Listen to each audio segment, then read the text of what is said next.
Il y a une véritable attaque des gouvernements, et particulièrement des gouvernements français et écossais, contre la liberté d'expression. Vous savez que maintenant, vous pouvez faire 1 an de prison et 3500 € d'amende uniquement pour un tweet, même pas un tweet insultant, non, un tweet qui dérangerait le gouvernement. Bonjour et bienvenue dans cette nouvelle vidéo de DME en direct. Comme toujours, si vous n'êtes pas abonné, eh bien je vous suggère de le faire et de cliquer sur la cloche pour être prévenu lorsque je sors une nouvelle vidéo. Oui, 3500 € d'amende et 1 an de prison pour un tweet. C'est ça ce que vous risquez aujourd'hui. Mais avant de vous parler de tout ça, je veux juste vous rappeler que jusqu'au 6 avril, je vous fais 20% de réduction sur l'ensemble de la boutique DME. Sur la boutique DME, vous trouvez des sweats comme celui-ci, des mugs comme celui-là, des t-shirts, des magnets, des polos, des autocollants, bref, plein de produits dont je suis hyper fier. Et je vous offre 20% sur l'ensemble de ces produits sur la boutique DME jusqu'au 6 avril 2024. Et pour aller sur la boutique, soit en dessous de cette vidéo, si vous me regardez sur un téléphone, vous devez voir ce sweat et ce mug qui s'affichent, vous cliquez dessus. Soit vous allez sur la chaîne YouTube de Droma Economy de DME ou sur le site dromaeconomy.com. Et dans chacun de ces cas-là, vous allez sur l'onglet boutique et là, vous arriverez sur la boutique DME. Donc, 20% de réduction jusqu'au 6 avril sur tous ces articles dont je suis hyper fier. Mais revenons au problème de la liberté d'expression. Parce que j'avoue que moi, j'ai été extrêmement choqué par deux choses. Je remercie Marie de la chaîne Mams TV qui m'a envoyé tout un article sur l'Écosse et sur J.K. Rowling. Et de mon côté, j'avais vu un article sur ce qui se passe en France. Et les condamnations que vous pouvez avoir juste pour avoir déplu. Juste pour avoir déplu. Pas pour avoir insulté. Non, déplu. Vous allez voir, à mon avis, on arrive vraiment au bout du bout de l'interdiction dans ces deux cas-là. La liberté d'expression, un pilier fondamental des démocraties, semble de plus en plus menacée, que ce soit en Écosse ou en France, avec l'introduction de lois controversées restreignant des discours jugés hostiles ou offensants. Qu'est-ce qu'un discours hostile ou un discours offensant? Quand je fais cette vidéo, qui évidemment va parler en mal du gouvernement, je suis hostile au gouvernement.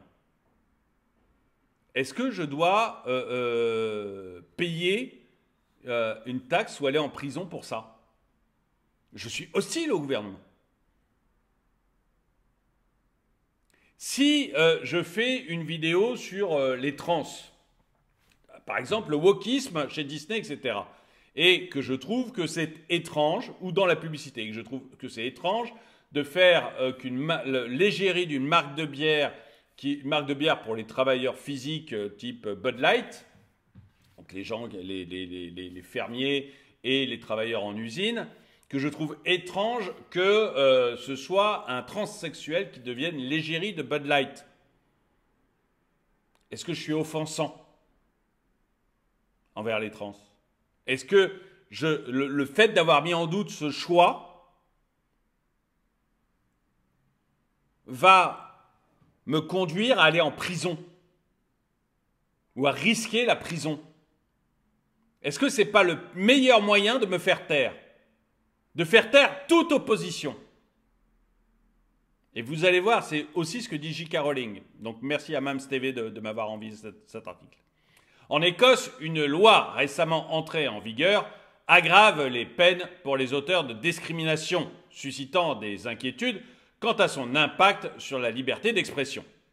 Cette législation a été mise en lumière par une déclaration d'une ministre écossaise, Siobhia Brown, évoquant la possibilité de poursuivre des individus pour leur prise de position en ligne. La célèbre autrice J.K. Rowling, vous savez, c'est celle qui a écrit Harry Potter, connue pour ses positions tranchées sur les personnes transgenres, s'est retrouvée au centre de la controverse. La romancière, résidente écossaise, a défié les autorités en demandant qu'on l'arrête pour ses opinions, exprimées notamment sur les réseaux sociaux. Alors, quelles opinions monstrueuse elle a exprimée sur les réseaux sociaux concernant les transgenres. Eh bien, je suis, excusez-moi, en train de le rechercher.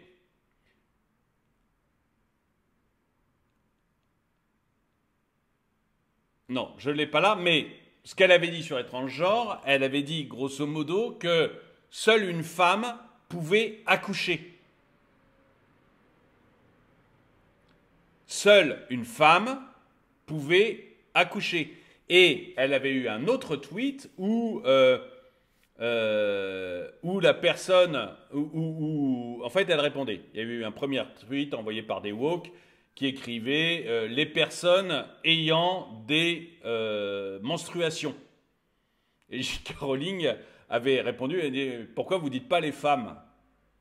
Parce qu'a priori, dans la tête de J.K. Rowling, moi je ne veux pas me prendre un procès. Il n'y a que les femmes qui peuvent avoir des règles. Ce n'est pas accessible aux hommes. Mais forcément, c'est offensant vis-à-vis des transgenres.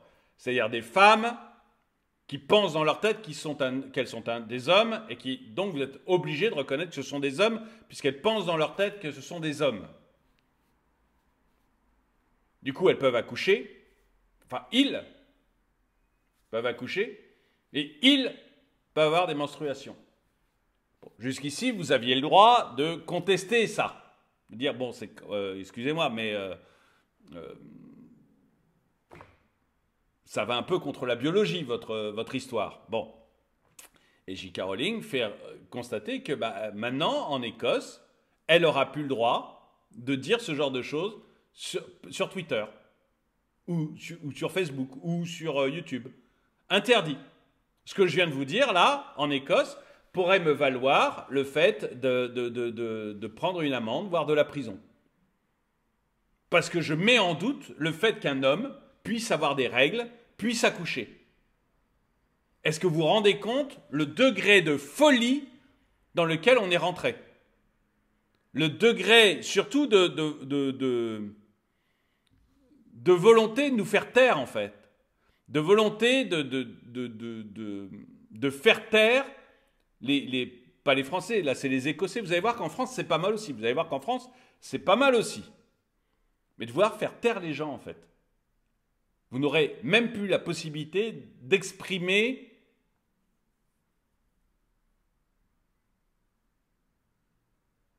le fait que vous trouvez étrange que des hommes prétendent pouvoir accoucher. Ou que des hommes prétendent pouvoir avoir des menstruations. Vous ne pourrez plus le dire. Sinon, grosse amende, voire prison. C'est pas la fin de la liberté d'expression, ça? C'est pas 1984? C'est le bien, c'est le mal, la guerre, c'est la paix. On emploie des mots pour les autres et vous n'avez pas le droit d'aller contre? C'est pas 1984 d'Orwell? Et alors, vous allez voir, en France, c'est aussi extrêmement gratiné. En France, un projet de loi suscite également des préoccupations quant à ses implications sur la liberté de l'expression en ligne. Il s'agit d'un nouvel amendement visant à créer un délit unique d'outrage en ligne, punissant toute critique jugée hostile ou offensante envers une personne ou une institution. Donc encore une fois, cette vidéo est contre le gouvernement, donc contre une institution. J'ai fait des vidéos contre Emmanuel Macron. Est-ce que c'est répréhensible? Est-ce que dans ce que je viens de dire, vous avez senti que je l'insultais ou que j'insultais le gouvernement?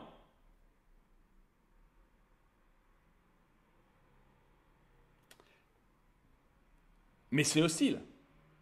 C'est parfaitement hostile. Je fais régulièrement des vidéos où j'explique à quel point il y a une nullité dans la gestion des finances publiques, à quel point il y a une nullité dans la gestion de l'économie dans ce gouvernement. C'est hostile. Mais quoi, je n'ai plus avoir le droit de le dire? Cette mesure draconienne prévoit des peines allant jusqu'à 1 an de prison et 3 750 € pour la diffusion en ligne de contenu offensant. Et là, on se retrouve, vous voyez, comme en Écosse. Je ne vais plus pouvoir dire que ça me semble étonnant qu'on puisse dire qu'un homme accouche. Ça va être offensant. Les avocats mettent en garde contre la subjectivité de cette notion d'outrage en ligne, qui repose sur le ressenti de la personne visée. Cette législation soulève des inquiétudes légitimes quant à son potentiel de restreindre la liberté d'expression et de favoriser la censure. Parce que la personne visée, à quel moment elle se sent offensée ?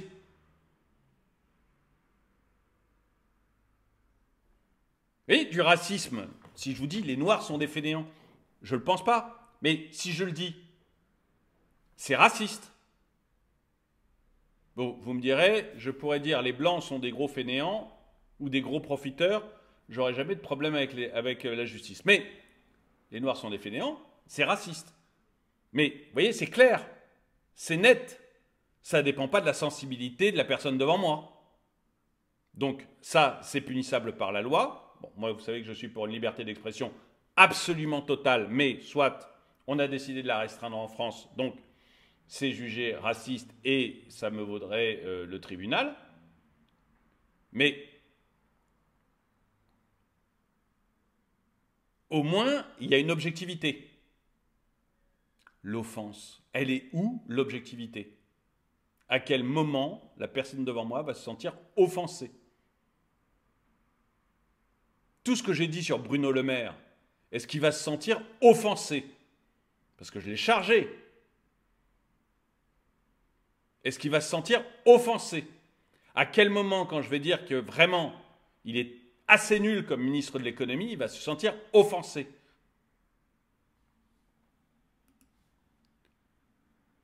Dans un contexte européen où la lutte contre les discours de haine et le cyberharcèlement est de plus en plus prégnante, il est crucial de trouver un équilibre entre la protection des individus et le respect des droits fondamentaux, notamment la liberté d'expression.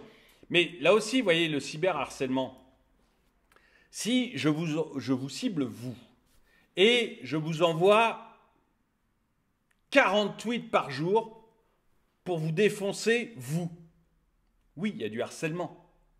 Si je fais une vidéo par jour où je dis que ce gouvernement est nul, est-ce qu'il y a du harcèlement contre le gouvernement ? Est-ce qu'il y a du harcèlement contre Bruno Le Maire ? Je pense que vous allez me dire que non. Donc vous voyez, entre le harcèlement et l'offense, il y a quand même ces deux choses totalement différentes. Évidemment, si on se met en groupe et qu'on vient vous chercher vous, sur tous vos réseaux sociaux, à vous matraquer de messages d'insultes, etc., là, il y a du harcèlement. Et c'est normal de bloquer ça. Mais c'est totalement différent de l'offense.